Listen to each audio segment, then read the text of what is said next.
4-0 en Ligue des Champions pour le Stade Brestois face à Salzbourg. Ah, c'est l'explosion de joie encore une fois devant les supporters ici. Ils ont fait le voyage de la Bretagne jusqu'à l'Autriche. Et bien ils ont eu raison. Ils sont partis faire du tourisme et en plus ils vont repartir avec un très beau cadeau. Brest qui mène 4-0 ici à Salzbourg. Excusez-vous envers les clubs français s'il vous plaît. D'ailleurs moi aussi, je plaide coupable, je dois des excuses au foot français. Pardon l'AS Monaco, pardon le LOSC, pardon le Stade Brestois 29 de pas avoir cru en vous, je suis désolé. Bon après, contrairement à certains d'entre vous qui ont pété les plombs, je n'ai jamais reproché à Brest d'être dans le top 4 parce qu'ils niqueraient le coef UEFA de la France. Là, fallait peut-être aller se faire foutre quand même. Mais non, c'est surprenant, c'est historique.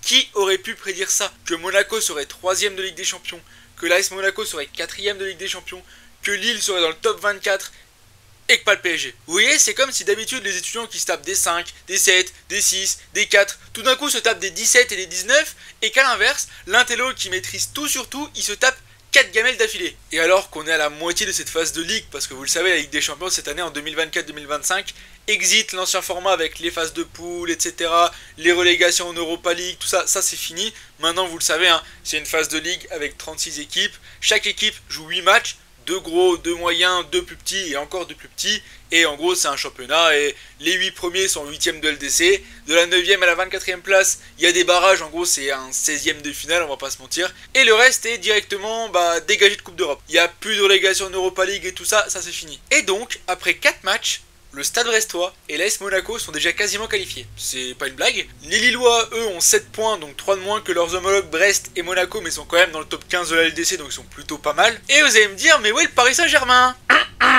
Cas particulier, on parlera après. Bref, vous avez bien compris de quoi va parler la vidéo. On va parler du LOSC, de l'AS Monaco, et le meilleur pour la fin, le Stade Brestois 29, parce que eux, ils mériteraient carrément, mais 1 heure à part entière. Alors pourquoi je commence par l'AS Monaco? C'est tout simple en fait. Entre Brest, Lille et Monaco, pour moi c'est le parcours avec le moins de dingueries. Je sais pas comment expliquer. Parce que Brest, j'ai pas besoin de m'expliquer plus longtemps.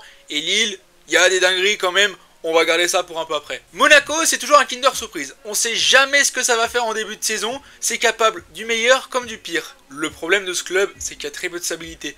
Et on n'arrive pas à se dire, est-ce qu'en vrai il pourrait faire un truc de dingue ou pas, etc.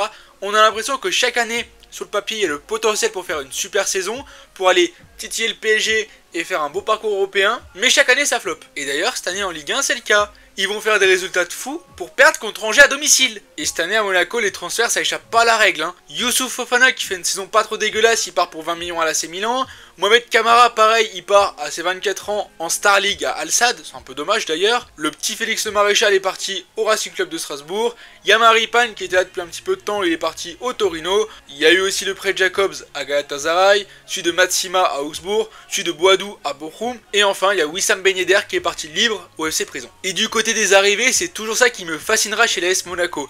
Ileni Kena, un vrai joyau à Antwerp, mais 17 ans. Christian Mawissa qui a fait une demi-saison avec Toulouse, 19 ans.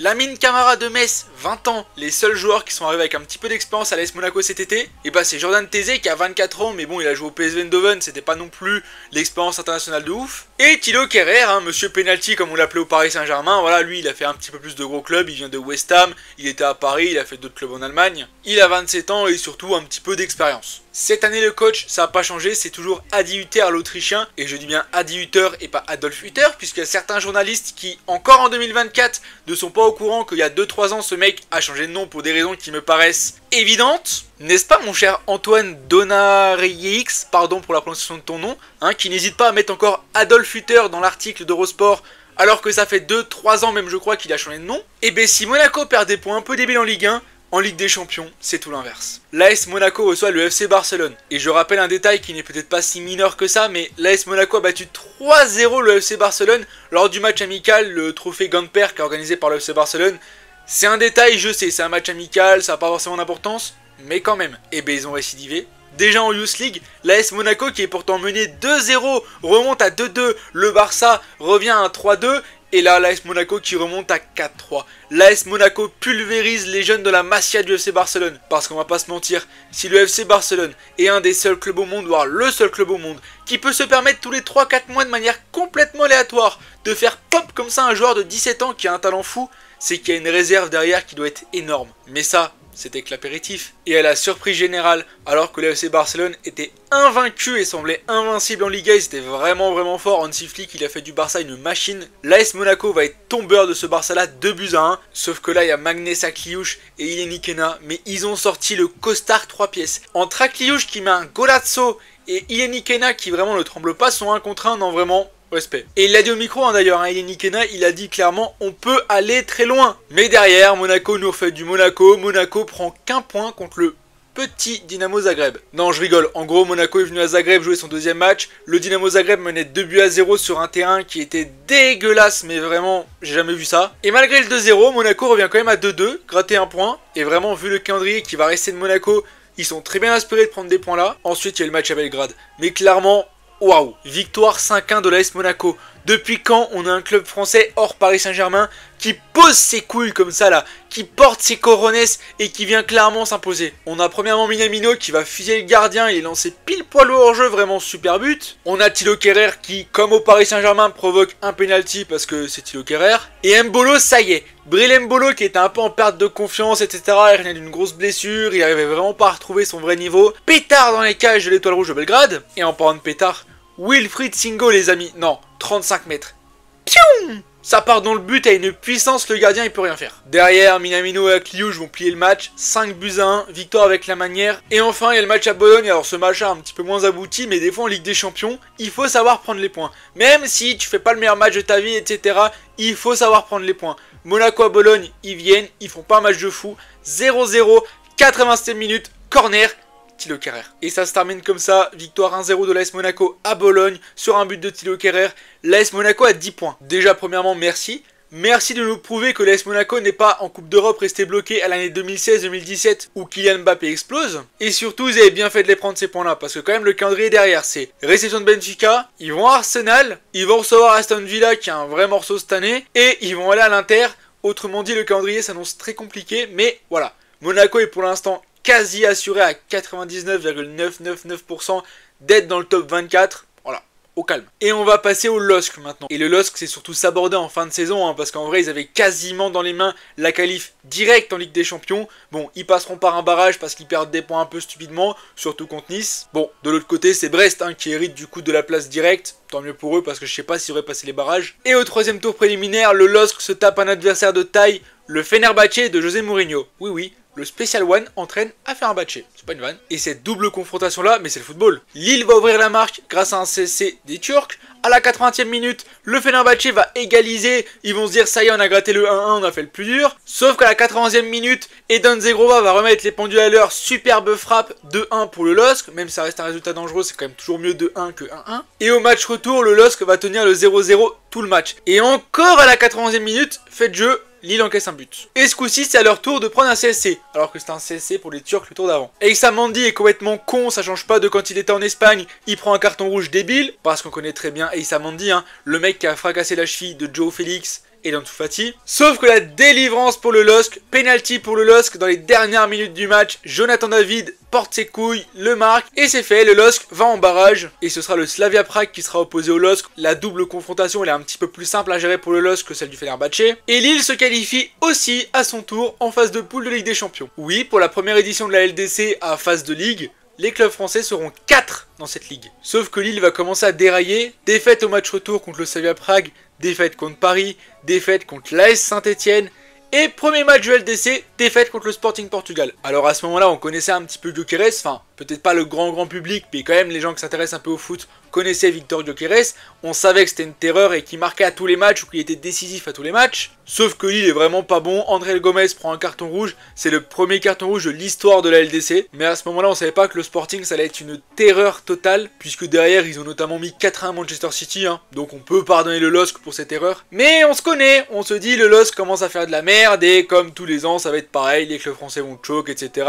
Et vous connaissez le bal des discussions qu'on a après ces matchs-là. C'est quoi le prochain match du LOSC? Le Real Madrid. Lille ils sont en crise, ils vont avoir quoi comme calendrier? Réception du Real Madrid, réception de Toulouse, ça va. Déplacement à Monaco, déplacement à l'Atlético Madrid, déplacement à Lens, réception de l'Olympique Lyonnais, réception de la Juve, déplacement à Nice, réception de Rennes, déplacement à Bologne. Et on finit la série par un déplacement à Montpellier qui est lanterne rouge. À l'heure où je vous parle, Le LOSC, du match du Real au match de Rennes, sans exception, n'a perdu aucun match. Le LOSC va battre le Real Madrid.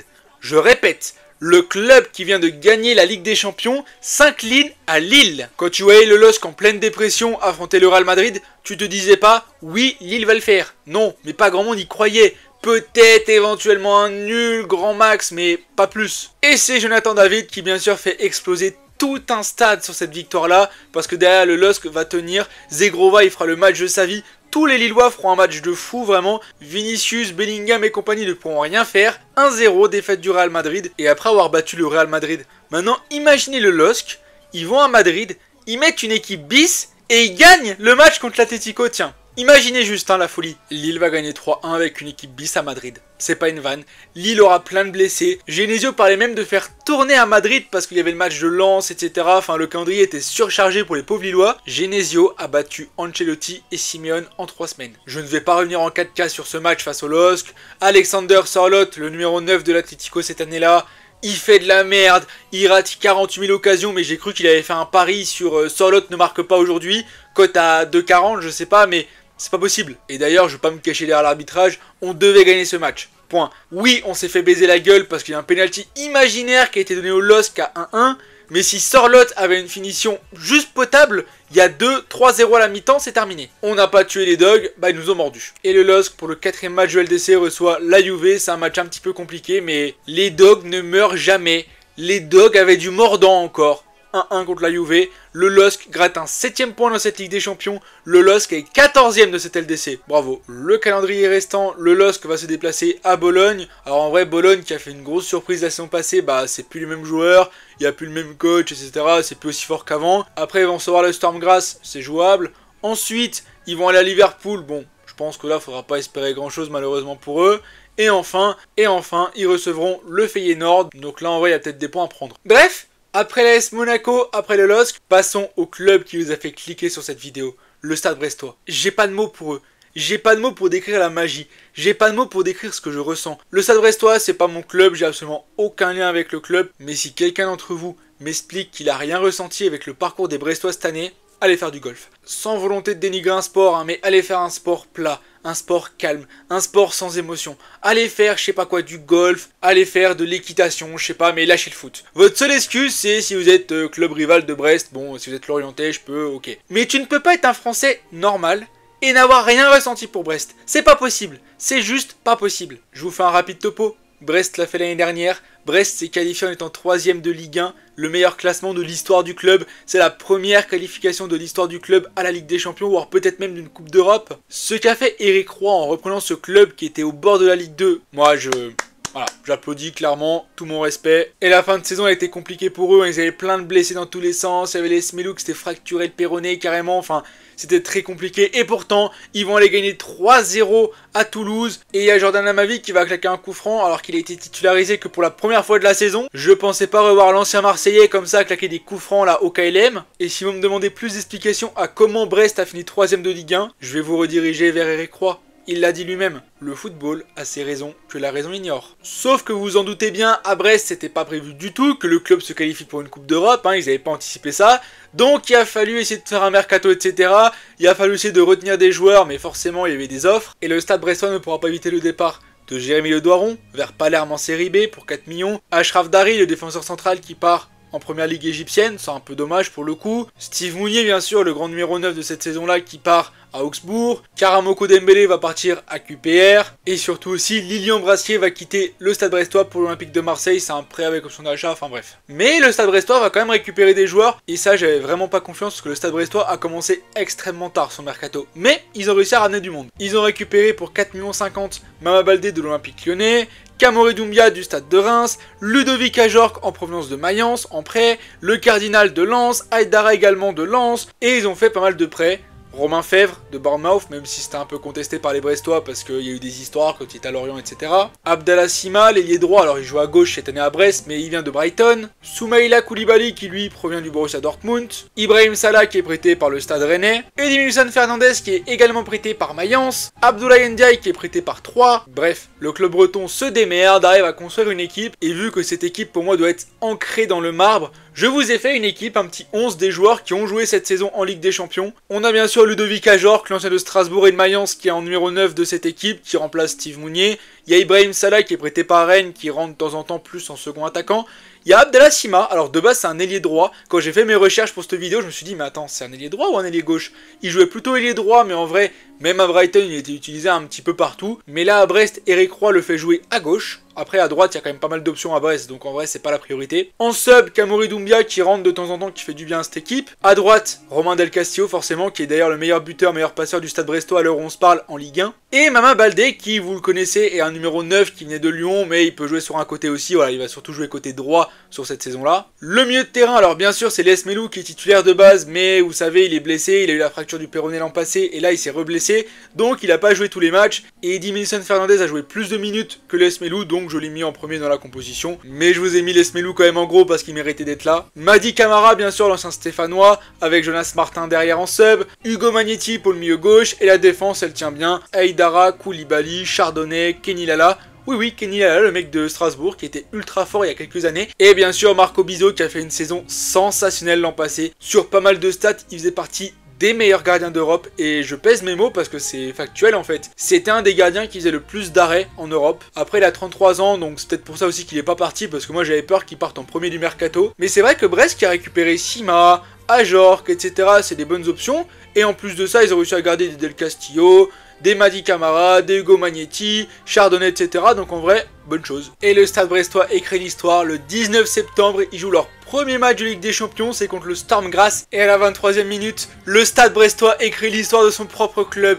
Hugo Magnetti d'une superbe reprise de volée entrée de surface, ça vient d'une touche longue de Kenny Lala, c'est un petit peu dévié. Superbe frappe d'Hugo Magnetti qui a inscrit le premier but de l'histoire du Stade Brestois en Ligue des Champions. C'était à Roudourou parce que oui, ils n'ont pas le droit de jouer à Francis Leblay, parce que paraît-il le stade n'est pas aux normes, mais bref. Et alors qu'aux abords de la mi-temps, le Storm Graz va égaliser, c'est Edimilson Fernandez qui met un CSC, Abdallah Sima. Ce mec va porter le Stade Brestois cette année, et moi je vous le dis, ce mec, j'investis sur lui. C'est dommage qu'il soit que prêté, je pense pas qu'il ait d'option d'achat ou que le Brest ait les moyens de l'acheter. 55e minute, il inscrit un but de folie, vraiment. Il se retourne sur lui-même pour aller frapper premier poteau. Non, c'est magnifique, vraiment c'est le football. Moi ça c'est mon football, ce genre de but. Et c'est comme ça que ça va se terminer. Le 19 septembre, le Stade Brestois gagne le premier match de sa vie en Ligue des Champions. Vous croyez que ça va être fini? Non. Deuxième match de Ligue des Champions. Le Stade Brestois se déplace à Salzbourg. Mais si vous êtes perspicace ou si vous regardez cette vidéo en 2024-2025, vous savez très bien ce qui s'est passé. Le Stade Brestois a gagné 4-0 à Salzbourg. Alors bien sûr, si on reprend le match, c'est un match où tout a réussi aux Brestois. Ce match-là, les Brestois étaient touchés par une grâce divine. Tout ce qu'ils tentaient, c'était réussi. Pendant 50-55 minutes, ils prennent un bouillon par Salzbourg. Mais Salzbourg ne cadre pas vraiment, Salzbourg n'est pas efficace, Salzbourg ne marque pas. Derrière Brest, une frappe, un but. La létalité ce soir-là du Stade Brestois, c'est une folie absolue. Et forcément, 4-0, vous imaginez le rêve pour les supporters brestois? 4-0 en Ligue des Champions à l'extérieur pour le premier déplacement de l'histoire du club. Waouh! Et là, les mauvaises langues vont dire, ouais, mais c'est que Salzbourg et le Storm Graz, c'est deux clubs autrichiens. On va voir contre Leverkusen, tiens. Ah ouais? Vous êtes sûr qu'ils vont perdre contre Leverkusen? Alors ouais, le niveau est monté d'un cran. Pour pas dire, il est monté de 3 crans carrément. Parce que le Bayer Leverkusen, je vous rappelle que pour ceux qui ne regarderaient pas la vidéo en direct, ou qui ne regarderaient pas du tout la Bundesliga, ou qui vivent en Indre-et-Loire ou je sais pas trop où, le Bayer Leverkusen l'année dernière a remporté la Bundesliga devant le Bayern en étant invaincu, finaliste d'Europa League, vainqueur de la Coupe d'Allemagne. Alors oui, c'est pas le même Leverkusen, etc. machin, mais c'est pas comme Bologne ou Gérone où le club est en train de se repéter la gueule. Non, le Bayer Leverkusen est 4ème de Bundes au moment où on se parle, ils sont pas trop loin de la première place, donc ça reste un immense test. Il y a encore les Frimpong, les Grimaldo, les Florian Wirtz, etc. Enfin, il y a encore des joueurs incroyables. Le Bayer Leverkusen prend la balle, il joue, et il marque parce que Florian Wirtz c'est un super joueur, hein, je n'ai pas d'autre chose à dire. Le Bayer Leverkusen mène 1-0 à Brest et voilà. À l'oreille, on me dit que le Stade Brestois aussi a Florian Wirtz. Et il s'appelle Pierre Les Melou. Qu'est-ce que vous voulez que je vous dise? Pierre Les Melou. Et c'est presque dommage qu'il soit reblessé. C'est presque triste, je suis triste pour lui, je suis triste pour le club carrément alors que j'ai pas de lien avec ce club. Mais Pierre Les Melou qui nous claque un splendide but face à Leverkusen.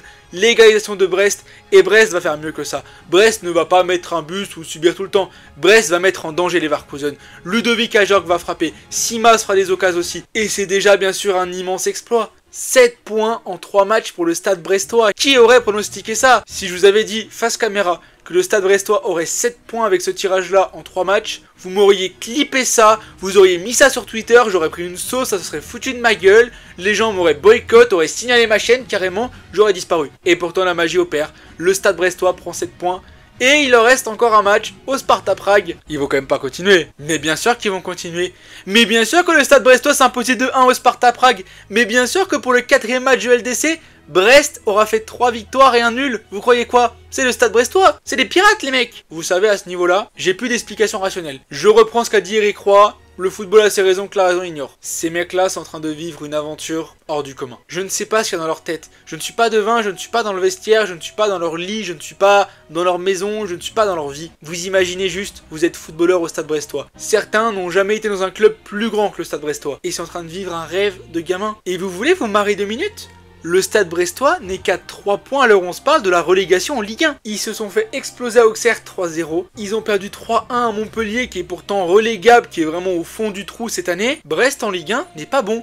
Brest en Ligue 1 a 10 places de plus en Ligue des Champions qu'en Ligue 1. C'est pas une vanne. Brest a un pied, les 4 orteils et les poils du 5e orteil en 16e. Pour pas dire peut-être même en 8e, parce qu'en vrai je me dis qu'il y a un truc qui est possible. Parce que Brest a joué le Shakhtar et le PSV Eindhoven, le Barça et le Real Madrid. Bon. Ça voilà, mais si la magie opérait, et imaginez ce soir, Brest va chercher des points à Barcelone. Parce que là on pourra pas me dire tirage facile etc. Imaginez Brest porte ses cojones et arrive à battre le Barça même. Non, là je pense que ça retourne le foot. Je pense que là c'est toute l'Europe qui se retourne. Je pense que l'Europe n'a pas encore conscience de qui est Brest etc. Hansi Flick parlait du fait qu'il fallait pas manquer de respect à cette équipe là parce qu'il pourrait le payer très cher. Mais bon, indirectement quand même quand t'es joueur tu dis Brest, c'est quoi ça, d'où ça sort? Bref, les Brestois j'ai qu'une chose à dire, profitez les gars. Profitez parce que c'est peut-être la plus belle année de votre vie. Profitez. Je vais fermer la parenthèse enchantée. J'espère dans 2 mois et quelques ouvrir une deuxième parenthèse, parler des 4 derniers matchs des clubs français et de me dire ouais, on a 4 clubs français en au moins 16e de finale de LDC. J'aimerais hein. En vrai pour Brest et Monaco c'est fait. On va pas se mentir, ils sont en 16e. Le LOSC va avoir encore des points à choper mais en vrai je me dis, je pense qu'ils pourront les choper ces 3 points là. Ça devrait le faire. Mais il manque un club. Le Paris Saint-Germain, tiens, je vais pas les vanner. Pourquoi? Parce que c'est une vidéo sur le foot français, et en vrai, je les ai déjà énormément vannés en tant que supporter de l'Atlético, forcément vous me connaissez. Voilà, ça n'a pas sa place ici, bref. Mais le PSG, pendant ce temps, c'est pas une vanne. Avec une défaite à domicile contre l'Atlético Madrid, un nul à domicile face au PSV Eindhoven, une victoire à l'étriqué contre Gérone, ils auraient dû faire 0-0, mais il y a Gazaniga qui fait de la merde à la dernière seconde, ça donne un but à Paris, donc 3 points quand même. Et une défaite humiliante à Arsenal, bah le PSG n'est pas top 24 de Ligue des Champions. Il leur reste le Bayern, City, Stuttgart et Salzbourg. Je pense quand même qu'on les verra en 8e. J'en suis même sûr en vrai, ils vont réussir à se sortir les doigts. Vous verrez, ils font de la merde contre tout le monde et vous inquiétez pas, ils vont battre le Bayern, ou ils vont battre City qui est en pleine crise en ce moment, ou ils vont prendre les points contre Salzbourg et contre Stuttgart et ils vont être top 22, je sais pas, enfin ils vont se démerder. Je m'inquiète pas pour eux. Bref. Sur ce, c'est une vidéo qui m'a pris un petit peu de temps à faire, etc. Donc j'aimerais bien vos retours. N'hésitez pas à me dire si vous avez aimé, pas aimé. Et objectivement, hein, j'écoute les critiques, etc. Donc n'hésitez pas à me dire si certaines choses sont trop longues, pas assez claires, etc. Ou n'hésitez pas. Et moi je vous dis, salut!